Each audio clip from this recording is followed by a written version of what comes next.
Seat आप जीती हैं, लेकिन ऐसा कई बार हुआ है। और मैं 1977 के इलेक्शन बता दूं, उस वक्त संजय गांधी अमेठी हारे थे और इंदिरा गांधी भी हारी थी, लेकिन 1980 में रिक्लेम किया उन्होंने। मैं कह रही हूँ, मैंने आज आपको अमेठी का पॉलिटिकल गणित बताया है।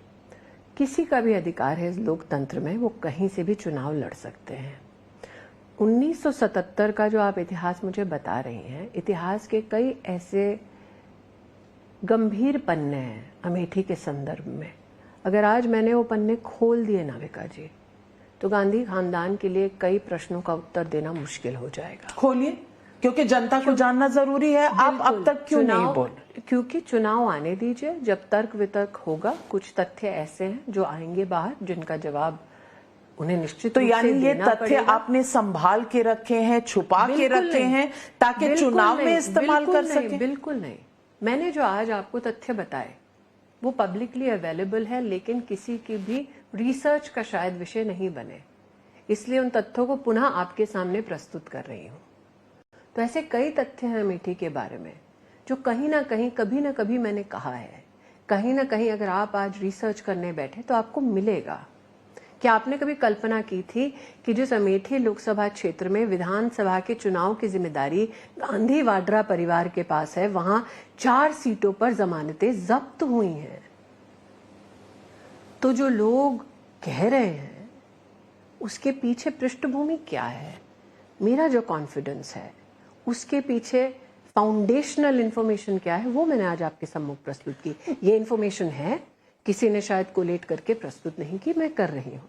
स्मृति ईरानी जी, मैं आपसे पूछना चाहती हूँ कि आप कह रही हैं आपकी पार्टी की आला कमान डिसाइड करेगी, पार्लियामेंट्री बोर्ड डिसाइड करेगा, फेयर इनफ। लेकिन अगर राहुल गांधी का कैंडिडेचर अमेठी से अनाउंस होता है और आप वहां से नहीं लड़ती, कोई और प्रत्याशी पार्टी अगर देती है, तो क्या ऐसा बीजेपी पर और आप पर आरोप नहीं लगेगा कि आप भाग गए वहां से, अमेठी से? भागने का इतिहास नहीं रहा है, राहुल गांधी का रहा है। तो यानी फिर आप ये क्यों नहीं कह रही कि आप अमेठी से लड़ेंगी? है कि राहुल भगोड़े हैं, मैं नहीं।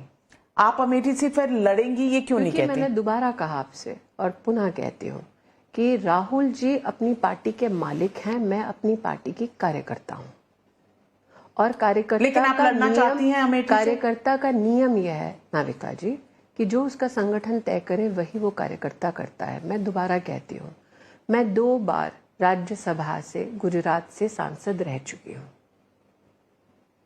मेरी पार्टी ने तय किया कि मुझे अमेठी से लड़ना है। उससे पहले साल 2004 में मेरी पार्टी ने तय किया था कि मुझे चांदनी चौक से लड़ना है। तो मैं आपको ये पृष्ठभूमि इसलिए दे रही हूँ कि Smriti Irani as a political leader और activist is not an issue of हैपेंस्टेंस।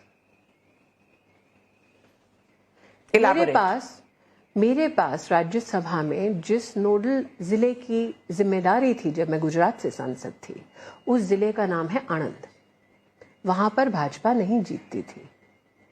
मुझे जो संगठन ने मेरे सिखाया, मैं एक एक ग्राम पंचायत में अपने संगठन के साथ काम कर पाई, संगठन सशक्त हुआ और उसके बाद का जो लोकसभा चुनाव हुआ उसमें भारतीय जनता पार्टी जीती।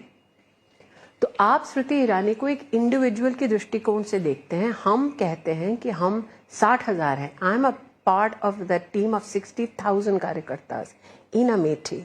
It does not matter who fights. What matters is who will win.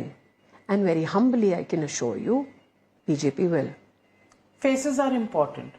These days, in elections, personality contests happen. Depends on the credibility of the face.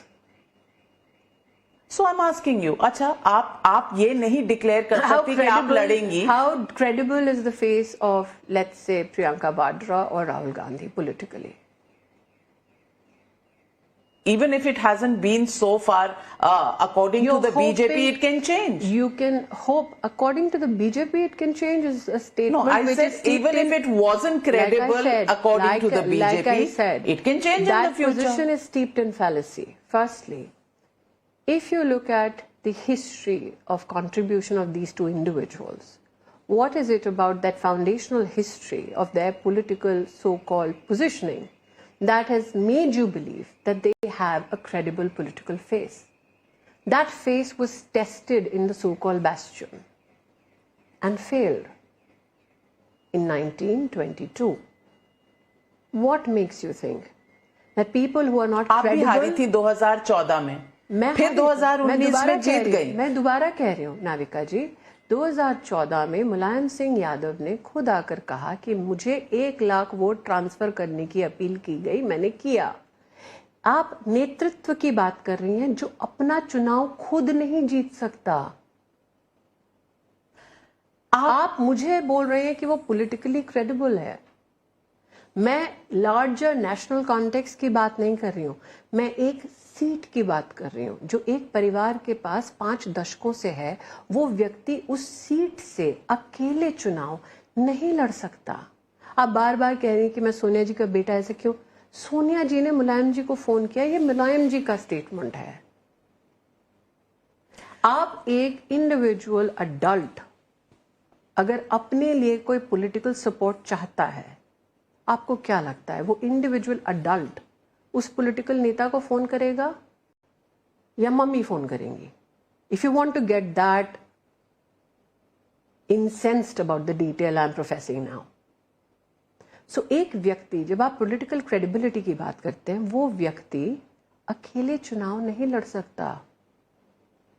We were fighting, Bharatiya Janata party का कार्यकर्ता 3 राजनीतिक दलों के समूह से अमेठी में लड़ा, जो खुद अपनी लोकसभा क्षेत्र में अकेले नहीं लड़ सकता। आप उसको नेता करार देंगे, ये आपका अधिकार है। लेकिन मुझसे पूछेंगे कि पॉलिटिकल क्रेडिबिलिटी कहां से एमिनेट होती है, तो मैं आपकी उस पोजीशन को स्वीकार नहीं करूंगी। स्मृति ईरानी, पॉलिटिकल क्रेडिबिलिटी एक अकेले लड़ नहीं सकते। मैं पूरे समूह की बात नहीं, मैं एक सीट की बात कर रही हूं जो खानदानी है। दूसरा, पॉलिटिकल क्रेडिबिलिटी एक पोजीशन से आए। तो आप मुझे बताइए, ऐसे किस पॉलिटिकल पॉलिसी पे, एडमिनिस्ट्रेटिव पॉलिसी पे कोई ऐसा धीर गंभीर विषय रखा गया हो जिसके आधार पर मैं कहूं कि ये व्यक्ति पॉलिटिकली क्रेडिबल है? आप मुझे बताएं।